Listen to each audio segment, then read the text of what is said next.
सकुशल होंगे और स्टूडेंट साथी के साथ कदम ताल मिलाकर चल रहे होंगे।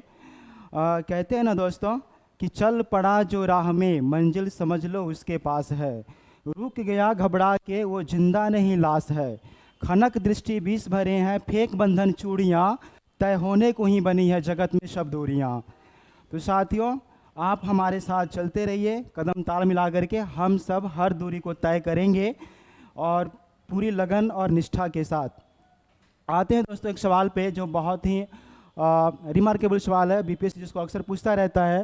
तो इसमें सारी चीज़ें दी गई है, आप इसकी प्रासंगिकता को इसको भी इसके अंदर देखेंगे। और ये मौर्य कला क्या चीज़ है, सबसे पहले आपको ये जानना चाहिए कि एक ब्यूरोक्रेट्स को एक तो सबसे पहले जुबान पे होना चाहिए। आप जितना भी सिलेबस है आपका कला और संस्कृति का, आपकी जुबान पे होना चाहिए। और आपको ये जानना चाहिए कि ब्यूरोक्रेट्स को ये क्यों पढ़ाया जा रहा है, कला की क्यों ज़रूरत है, इस सॉफ्ट पावर की क्यों ज़रूरत है, जो इंडिया का पावर है वो क्यों ज़रूरत है इसकी। तो आपको जानना चाहिए कि ब्यूरोक्रेट्स के लिए इसकी क्या ज़रूरत है। तो इंडिया की ताकत है और इंडिया की पहचान है, आपको पता होना चाहिए दोस्तों।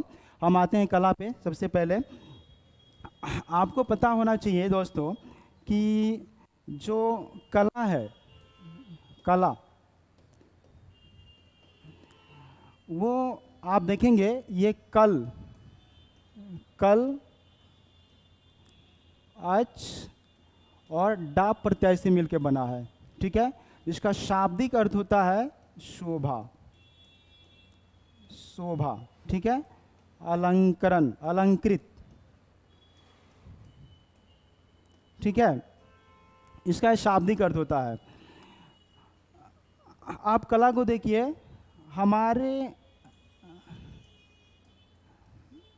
दोस्तों कला का शाब्दिक अर्थ होता है शोभा, अलंकृत, ठीक है। ये मानव मस्तिष्क और आत्मा के उच्चतम भावों की अभिव्यक्ति है। आपको पता होना चाहिए कला क्या है, ये मानव मस्तिष्क और उच्चतम भावों की कलात्मक अभिव्यक्ति है, ठीक है।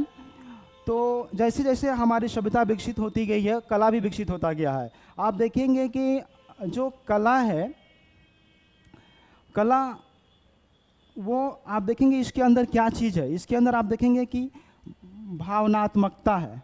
ये इसके अंदर इसकी एक विशेषता क्या है, इसके अंदर भावनात्मकता है। ये आप कला का अध्ययन करेंगे तो आप पाएंगे उसके अंदर धार्मिकता है। हमारी इंडियन कला के बारे में, हमारी इंडियन कला की ये विशेषताएं हैं। उसके अंदर धार्मिकता है, उसके अंदर अनामता है। कलाकारों ने स्वांत सुखाय कला का सृजन किया है, अपनी आत्मा की शांति के लिए किया है। तुलसीदास से भी पूछा गया था कि आप रामचरितमानस क्यों लिख रहे हैं, तो उन्होंने कहा, उन्होंने क्या कहा, इसका बड़ा ही सारगर्भित जवाब दिया। उन्हें कहा कि मैं स्वांत सुखाय लिख रहा हूँ, अपनी आत्मा की संतुष्टि के लिए लिख रहा हूँ। तो कला कुछ ऐसी ही चीज़ होती है, ठीक है। हमारे कलाकारों ने अपना नाम नहीं दिया, उन्होंने अपनी शांति के लिए कला का सृजन किया और अपने नाम को वहाँ से हटा लिया। आप देख सकते हैं कि कला हमारे यहाँ किस मानवता के किस शिखर पे गढ़ी गई है, ठीक है। तो फिर उसके अंदर आप देखेंगे कि पारंपरिकता भी है हमारे अंदर, हमारी संस्कृति का खजाना इसके अंदर छुपा हुआ है, ठीक है।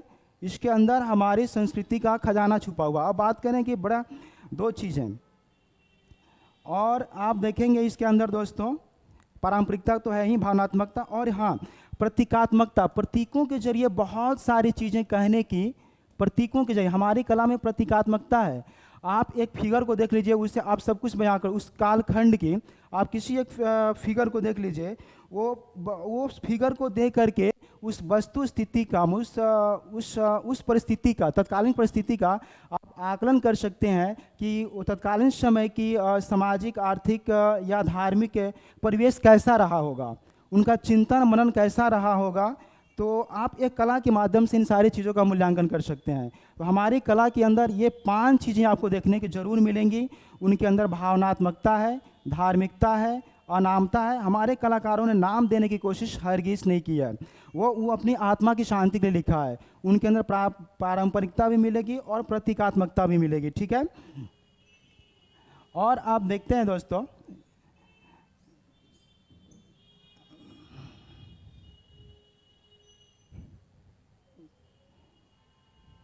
ठीक है। फिर मैं ये देखता हूँ, आप देखेंगे कि आपने 2 शब्द सुना होगा, सभ्यता और संस्कृति, आप इसको भी जान लेना चाहिए। जब आप कला को पढ़ रहे हो तो ये जान लेना चाहिए कि सभ्यता क्या चीज़ है और संस्कृति क्या चीज़ है। थोड़ी सी जान लेना चाहिए संस्कृति, ठीक है, और सभ्यता, ठीक है। तो देखिए संस्कृति अगर हमारी आत्मा है तो सभ्यता मनुष्य है। अगर आप हम संस्कृति की तुलना आत्मा से करें तो सभ्यता आप मनुष्य है, ठीक है। इसका संबंध बाहरी परिवेश से है, ठीक है।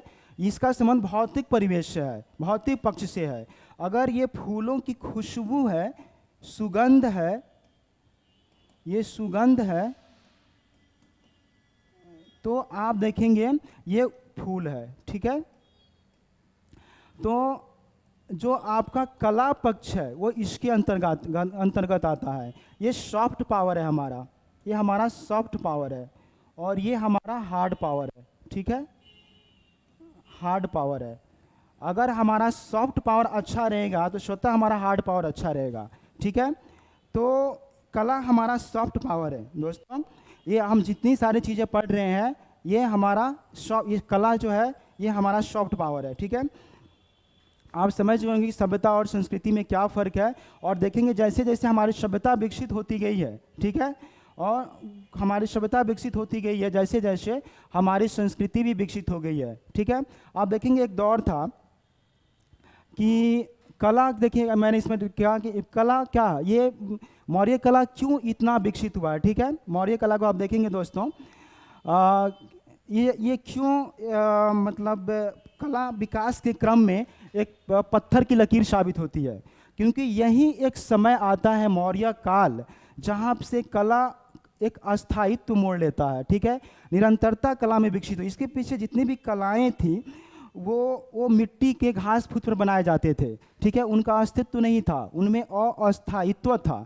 इस मोड़ पर आकर के, इस युग में आकर के कला एक अस्थायित्व रूप लेता है, ठीक है। और देखिए मैंने इसमें लिखा भी है, इस प्रश्न के अंदर आप ये पाएंगे इस उत्तर के अंदर कि ये आगे कला विकास के क्रम में मौर्य काल सर्वाधिक महत्वपूर्ण बिंदु साबित हुआ किस संदर्भ में, जहाँ पर पत्थरों के जरिए कला प्रदर्शन को निरंतरता एवं अस्थायित्व प्राप्त हुआ। इसके पहले ये विशेषताएं देखने को नहीं मिलती थी। और सबसे बड़ी बात क्या है कि इस कला को इन महान राजाओं का संरक्षण भी प्राप्त हुआ, जिससे राजकीय उत्कर्ष को भी प्राप्त करने में ये कला सफल हो पाई, ठीक है। अब देखिए इस कला को दो भागों में आप बांट कर अध्ययन कर सकते हैं। एक जो थी वो राजकीय संरक्षण के अंतर्गत चल रही थी, ठीक है, उसको हमारी बड़े बड़े राजाओं का संरक्षण प्राप्त था, वो राजकीय राज दरबार में विकसित हो रही थी, और इसके समानांतर लोक कलाएं भी विकसित हो रही थी। इसलिए इसको दो भागों में हम लोग बांट कर अध्ययन करेंगे। एक तो राजकीय कला के अंतर्गत राजप्रसाद, स्तंभ, स्तूप, गुहा विहार, इस तरह की। वैसे कला के अंदर बहुत सारी चीज़ें हैं। आप देखें तो वस्त्र निर्माण भी एक कला था, साहित्य सबसे सूक्ष्म कला है, लेकिन उतना विस्तार में हम लोग नहीं जाएंगे। इसके माध्यम से हम लोग राजकीय कला को देखने की कोशिश करेंगे, और इसके समानांतर जो लोक स्तर पर, ठीक है, लोक स्तर पर भी कलाएं विकसित हो रही थी, तो उसको लोक कला के अंतर्गत हम लोग अध्ययन करेंगे। राजकीय कला के अंतर्गत देखेंगे दोस्तों ये राजप्रसाद, ठीक है, इसको हम लोग लास्ट में एक वीडियो के माध्यम से भी देखने की कोशिश करेंगे, ताकि ये इन चीज़ों को हम लोग एक फिगर के रूप में मतलब ये क्या बोलते हैं उसको, एक इमेज के स्तर पर भी देख सकें, ठीक है, ताकि चीज़ें क्लियर हो सके और इसको हमारी चेतना का हिस्सा बन सके, इसको हम उसका उस स्तर पे मूल्यांकन कर सकें, ठीक है। तो आप देखिए राजभवन देखिए ये इसने इस स्तर पर आकर के हमारी कला कितना विराट रूप ले लेती है, ठीक है। हमारी सोच किस स्तर तक विकसित हो जाता है। ये राजप्रसाद अपने आप में कितना अद्वितीय है, जो बनाया गया था, लकड़ी का बनाया गया था। और ये सबसे बड़ी चीज़ क्या है कि आप देखिए इसके अंदर यहीं हम जहाँ पे खड़े हैं, बस इसी महज इससे 1 किलोमीटर की दूरी पर ये सभा भवन स्थित था, ठीक है। हमारे लिए बहुत ही गर्व का विषय है कि हम उस धरती पे खड़े हैं जहाँ राजप्रसाद आज से मौर्य काल में इतना विराट रूप में राजप्रसाद बना था। जाहिर है ये हमारे इतिहास को आप देखेंगे दोस्तों। एक चीज़ मैं और आपको कहना चाहूँगा कि जो आपका अतीत होता है, अतीत ये किन चीज़ों, अतीत का हमें अध्ययन करना, इन सब चीज़ों का अध्ययन हम अतीत के अंतर्गत कर रहे हैं। हमारा अतीत बहुत ही गौरवशाली है। इसके अंतर्गत हमारी कला है, हमारी भाषा है, हमारी संस्कृति है, हमारा एक पूरा संसार छुपा हुआ है। हमारी भाषा है, संस्कृति है और हमारा रीति रिवाज है। इसके अंतर्गत सॉरी दोस्तों, इसके अंतर्गत हमारा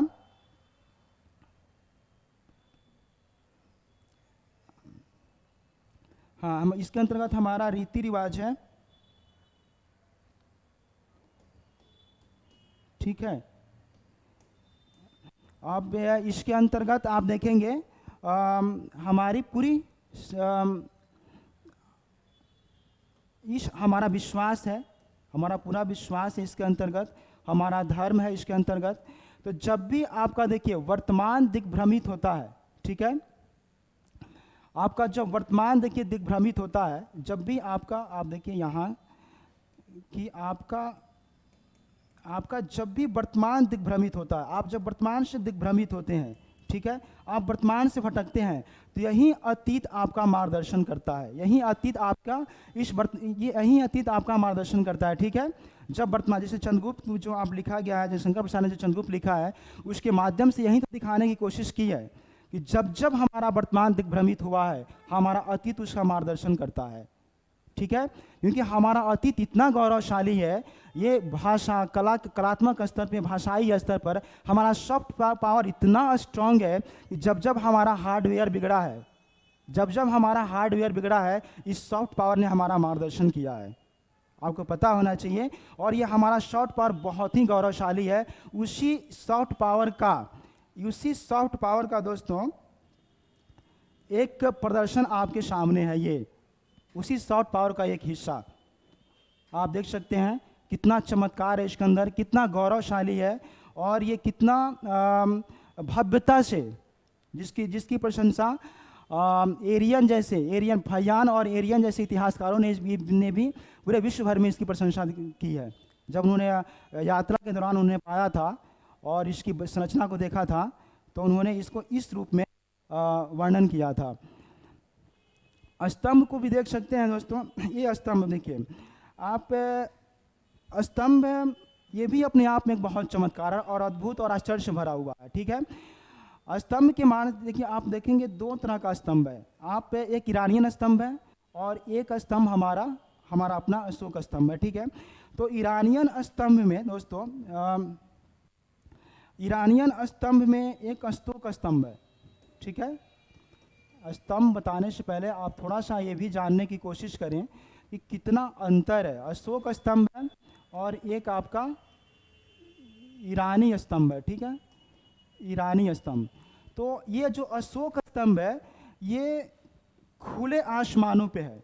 ये इसका आप देखेंगे, ये खुले आसमानों पे है। ठीक है, ये खुले आसमानों में है इसका निर्माण। और यहाँ पर देखेंगे दोनों में अंतर है। हमारा बहुत मौलिक है, बहुत मौलिक है, इनसे काफ़ी भिन्न है। और ये सभा भवनों के अंतर्गत बना हुआ है। सभा भवन, प्रशासनिक भवनों के अंदर ये इनका निर्माण हुआ है। ठीक है, सभा भवनों के अंदर इनका निर्माण हुआ है। ठीक है, इनका निर्माण इसका देखेंगे। ये इसके अशोक ने क्या किया है कि इस अपने स्तंभों के जरिए जनता से जुड़ने का प्रयास किया है, धर्म प्रचार किया है।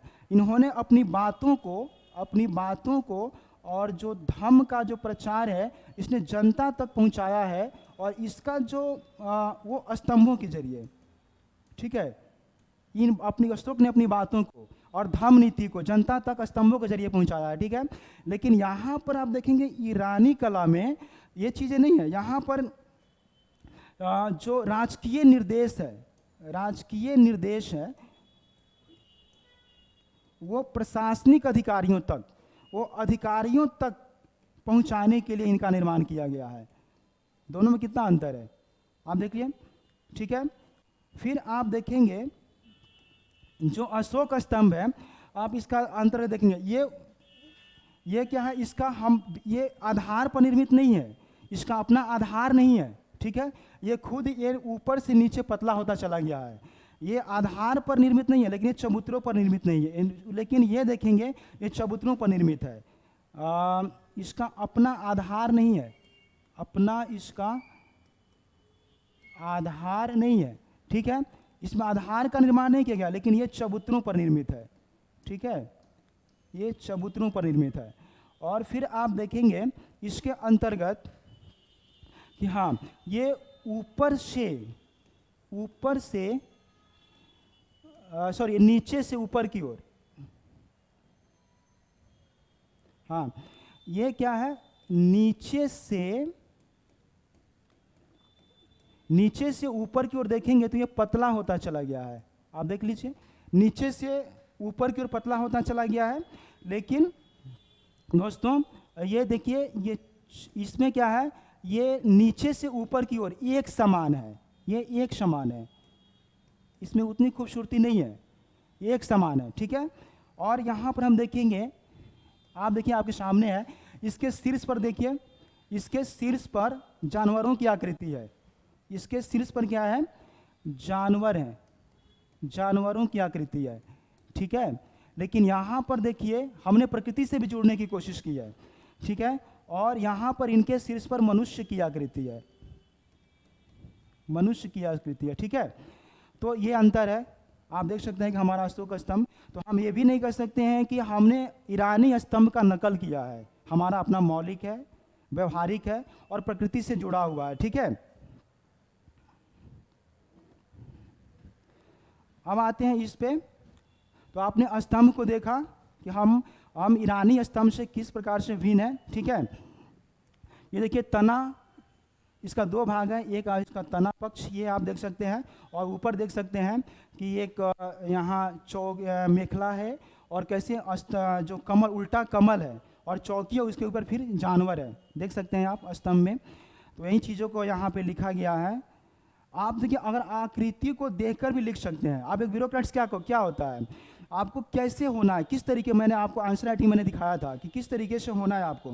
तो आपका मूल्यांकन क्षमता, अवलोकन क्षमता इतनी विकसित होनी चाहिए कि आप चीज़ों को देख करके उसको अभिव्यक्त कर सकें।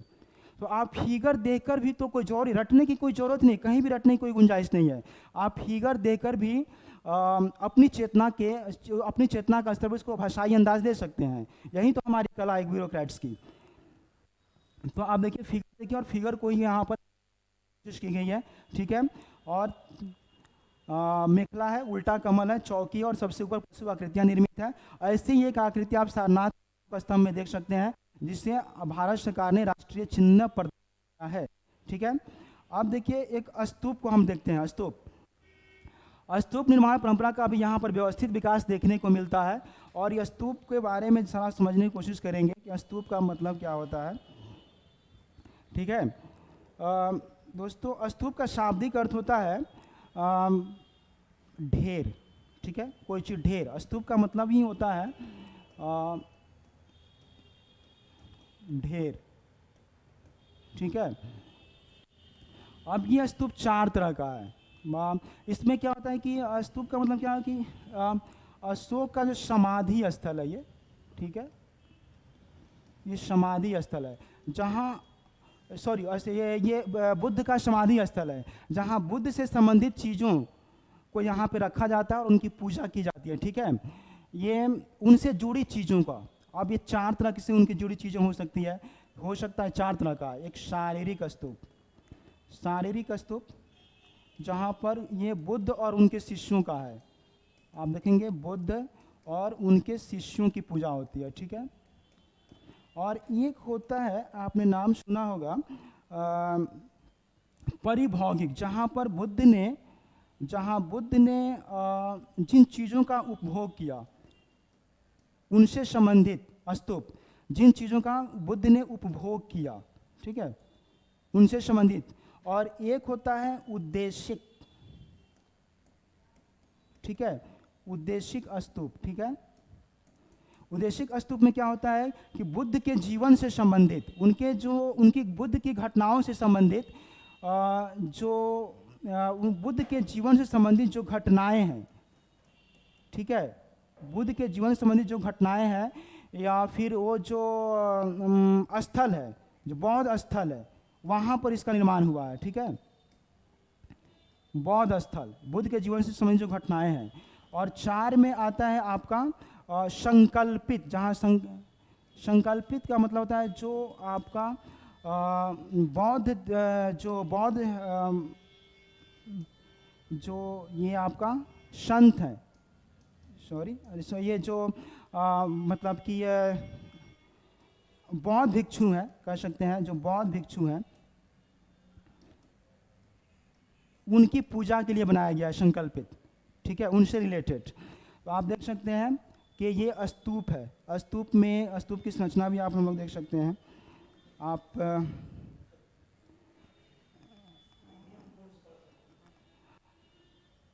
और दोस्तों ये स्तूप के बारे में देखिए कि स्तूप का ये इसका फिगर हम लोग बाद में देख लेंगे इसको, ठीक है, इमेज के तौर पर हम लोग इसको देखेंगे कि क्या है, कैसे है। तो ऐसा माना जाता है कि बुद्ध ने अपने जीवन काल में 84,000 स्तूपों का निर्माण करवाया था, ठीक है, ऐसा माना जाता है, ठीक है। इससे कलात्मक सौंदर्य महत्व का पता इस तथ्य से ही पता चलता है कि यूनेस्को के सांची स्तूप को इसको विश्व धरोहर स्थल के रूप में मान्यता प्रदान किया। तो आप देख सकते हैं कि इसकी कलात्मकता के बारे में, इसके सौंदर्य के बारे में और हमारे बुद्ध के बारे में हमारी जो श्रद्धा है उसको कैसे हम लोगों ने कलात्मक रूप देने की कोशिश की है कि हम यूनेस्को ने सांची के स्तूप को विश्व धरोहर स्थल के रूप में मान्यता प्रदान किया है। तो हमारे राजकीय उत्कर्ष कैसे प्राप्त करता है कला, इस मौर्य स्तंभ में आकर के, मौर्य काल में आकर के इसको हम देख सकते हैं। और एक बात मैं आपको और दोस्तों कहना चाहूँगा कि मेरा ये जो आपको डिस्क्रिप्शन में भी इसका लिंक दिया हुआ है, आप इसका प्रीमियम कोर्स वहाँ से ही परचेज कर सकते हैं, जो जहाँ पे सारी चीज़ें वहाँ पे उपलब्ध है। आपको सारा मतलब एक तो मतलब सब कुछ आपको प्रश्नोत्तर के साथ, फिगर के साथ वहाँ पर चीज़ें उपलब्ध है। तो वहाँ से भी डिटेल आप इन चीज़ों को प्राप्त कर सकते हैं, जो डिस्क्रिप्शन लिंक से आप नंबर ले सकते हैं। तो आप देखते हैं गुहा विहार, ठीक है, गुहा विहार ये भी बड़ा ही करिश्माई और एक मतलब ये कला का बड़ा अद्भुत रूप है। आप देखिए पत्थरों को पहाड़ों को काट करके बहुत भिक्षुओं को रहने के लिए चीज़ बनाया जाता है, ठीक है, पहाड़ों को काट करके। अशोक ने ऐसे ही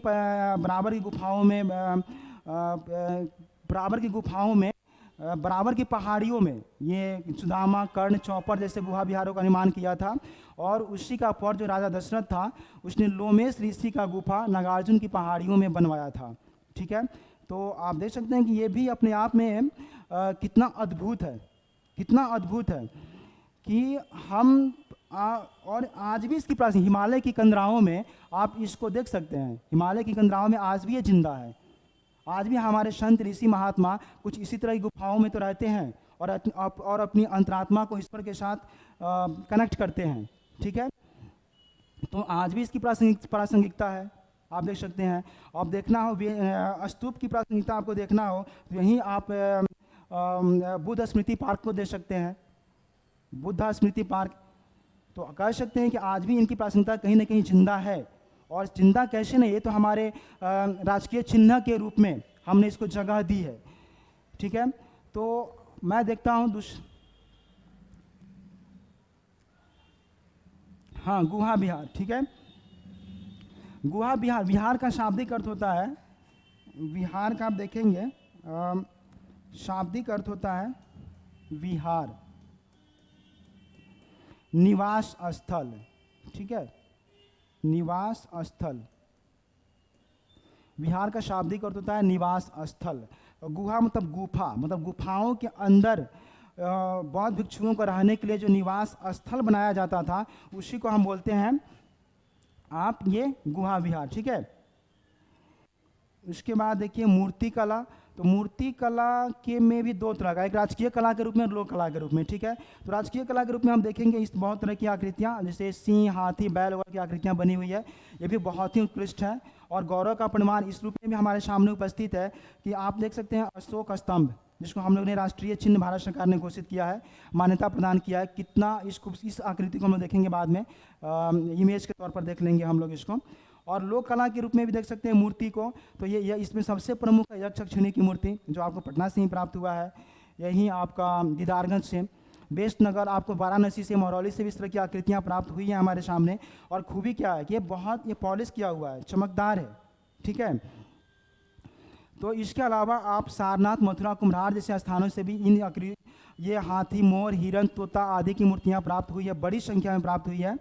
और इसमें सबसे खूबसूरत वही जो लोहानीपुर से यक्ष छीनी की जो मूर्ति प्राप्त हुई है, ये इसकी उत्कृष्ट कला का प्रदर्शन करता है। ठीक है, अब देखिए, हम देखते हैं दोस्तों, हाँ, मौर्य कला की प्रासंगिकता। मौर्य कला की प्रासंगिकता की आज ये कला आज कितना जिंदा है। ठीक है, तो इसको मैंने इसको करंट से जोड़ने की कोशिश की है। ये कैसे ये तो हमारे राष्ट्रीय चिन्ह का हिस्सा बन चुका है। तो जाहिर है इसकी जीवंतता अब सार्वकालिक हो चुकी है। हिंदुस्तान की पहचान से इसको, हिंदुस्तान की पहचान से इस कला को हमने जोड़ दिया है। ठीक है, तो ये देखिए, पहले क्या था, इस प्रश्न इस संदर्भ में भी है कि इससे कला की निरंतरता प्राप्त होती है कि हमने पत्थरों पर अपने कलात्मक सौंदर्य को दिखाने की कोशिश की है, जिससे एक अस्थायित्व प्राप्त होता है, निरंतरता प्राप्त होती है। और आप इसी को आप आगे पाल कला में भी देख सकते हैं, इसके विस्तार को। ठीक है, तो ये पहाड़ों का बनाए गए गुहा विहारों जैसी अनेक गुफाएं हिमालय क्षेत्रों में भी आप देखी जा सकती हैं। ठीक है, तो ये आप इसकी प्रासंगिकता को भी देख सकते हैं। ये मौर्यकालीन गुहा विहारों का अनुसरण करते हुए भी कालांतर में नालंदा महाविहार, विक्रमशिला महाविहार और ओदंतपुरी महाविहार आदि का निर्माण हुआ, जो आज भी विद्यमान है।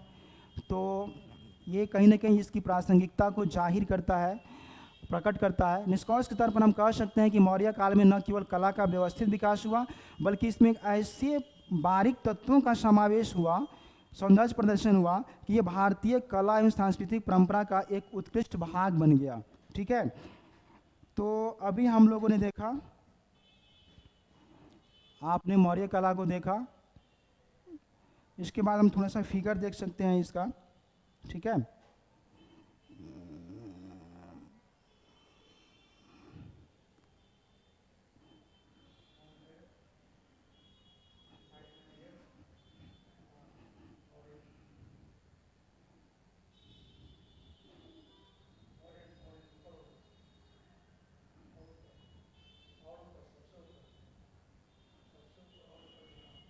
हाँ, देख सकते हैं आप, यहाँ पे देख सकते हैं कैसे यहाँ पे दोस्तों ये यहाँ पे एक उल्टा कमल की आकृति बनी हुई है। ये चौकी है, आप देख सकते हैं, इसके ऊपर जानवरों की आकृति। ठीक है,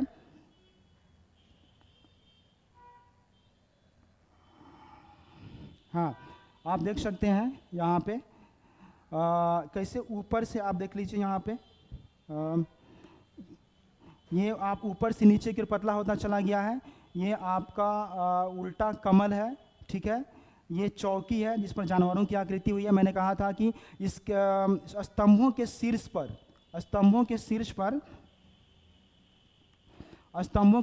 क्या है, ये जानवर है। आपको मैंने कहा था स्तंभों के शीर्ष पर जानवर है। और ये देखिए ऊपर से सॉरी, ये नहीं, एक मिनट, हाँ, ये देखिए कि नीचे से, मैंने आपको अभी बताया, नीचे से ऊपर की तरफ आप देखिए कैसे ये पतला होता चला गया है। ठीक है, और ये बिना आधार का निर्मित है। ठीक है, लेकिन वही ईरानी स्तंभ क्या है, चबूतरे पर निर्मित है। ठीक है, यहाँ उल्टा कमल भी आप देख सकते हैं, उल्टा कमल। ठीक है, और यहाँ जानवर देख सकते हैं। यही मैंने आपको समझाने की कोशिश की है कि जो अशोक का स्तंभ है ये। ठीक है, उसके बाद आप देखिए, ठीक है, ये सारनाथ का अशोक स्तंभ देख लीजिए, जहाँ 4 शेर, क्या कमाल का, भारत सरकार ने इसको, आप देखिए, भारत सरकार ने इसको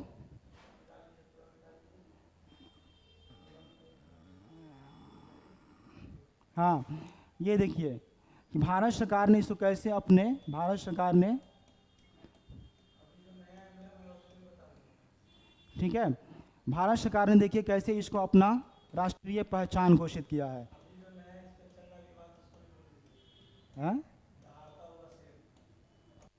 हाँ, अभी आप दहाड़ता हुआ शेर को देख सकते हैं, दहाड़ता हुआ शेर नरेंद्र मोदी का। ठीक है, ये आप देखिए राष्ट्रीय पहचान जिसको भारत सरकार ने दिया है, और ये आप इसके जरिए ये आप देख सकते हैं कि ये कला ये हम इस एज इस युग में आकर के कला कैसे राजकीय उत्कर्ष को प्राप्त करता है, ठीक है, और कैसे हमारी गौरव गरिमा इस कला से जुड़ जाती है। आप देख सकते हैं जीता जागता उदाहरण आपके सामने प्रस्तुत है। इस कला की अहमियत को आप देख सकते हैं कि आप और इसके जरिए एक राजकीय वैभव को भी आप समझ सकते हैं, कलात्मक सौंदर्य को समझ सकते हैं उस तत्कालीन समय की अशोक का आप देख सकते हैं। तो ये कला बहुत अपने आप में बहुत कुछ कह रहा है। एक ब्यूरोक्रेट्स के तौर पे आप जाएं, इसको बहुत करीब से देखें, निहारें, देखें कि अपने आप में ये तस्वीर क्या कुछ बयां कर रहा है, ठीक है। तो ठीक है, हाँ ये देखिए सांची का स्तूप देखिए दोस्तों, ठीक है, आप सांची का भी स्तूप देख सकते हैं। स्तूप में मैंने एक चीज़ आपको कहना भूल गया था, हाँ ये देखिए, आप देखिए स्तूप का मतलब शाब्दिक अर्थ मैंने आपको कहा था कि स्तूप का शाब्दिक अर्थ क्या होता है। स्तूप का शाब्दिक अर्थ होता है ढेर, ठीक है, ढेर। और स्तूप का मैंने प्रकार ही बताया था। अब देखिए कैसे यहाँ पे आपको, ठीक है, ये देखिए आपका तोरण द्वार है, ठीक है, तोरण द्वार, ठीक है। और ये आपको चारों ओर घूमने के लिए कैसे बनाया गया है, परिक्रमा पथ जिसको वेदिका कहते हैं, परिक्रमा पथ जिसको हम वेदिका कहते हैं, ठीक है। और ये देखिए अर्ध गोलाकार गुंबद, ठीक है, ये देखिए आपका ये हो जाएगा हर्मिका, और ये आपका देख सकते हैं यष्टि जो श्रद्धा और सम्मान को सूचित करता है, ठीक है। और ये आपका तोरण द्वार जिसको हम कहते हैं प्रवेश द्वार, ये प्रवेश द्वार है आपका, ठीक है। तो आप ये आकृति देख सकते हैं। तो दोस्तों अभी आपने देखा मौर्य कला को, ठीक है, जिसको हमने आपको प्रश्नोत्तर के जरिए आपको दिखाने की कोशिश की, एक इमेज के जरिए दिखाने की कोशिश की। उम्मीद है आप विजुअल ऑडियो दोनों स्तर पर चीज़ों को बखूबी आत्मसात किए होंगे, समझे होंगे, कला की विराटता को भी आपने देखा होगा। और थैंक यू सो मच दोस्तों। आप इस चीज़ को हमारे डिस्क्रिप्शन में लिंक दिया हुआ है, वहाँ से ही परचेज कर सकते हैं, और बखूबी और भी चीज़ों को बेहतर तरीके से जानने के लिए, समझने के लिए आप हमारे लिंक में हमारे डिस्क्रिप्शन में जो लिंक दिया हुआ है वहाँ से परचेज करें। थैंक यू सो मच दोस्तों, फिर मिलते हैं। Thank you so much.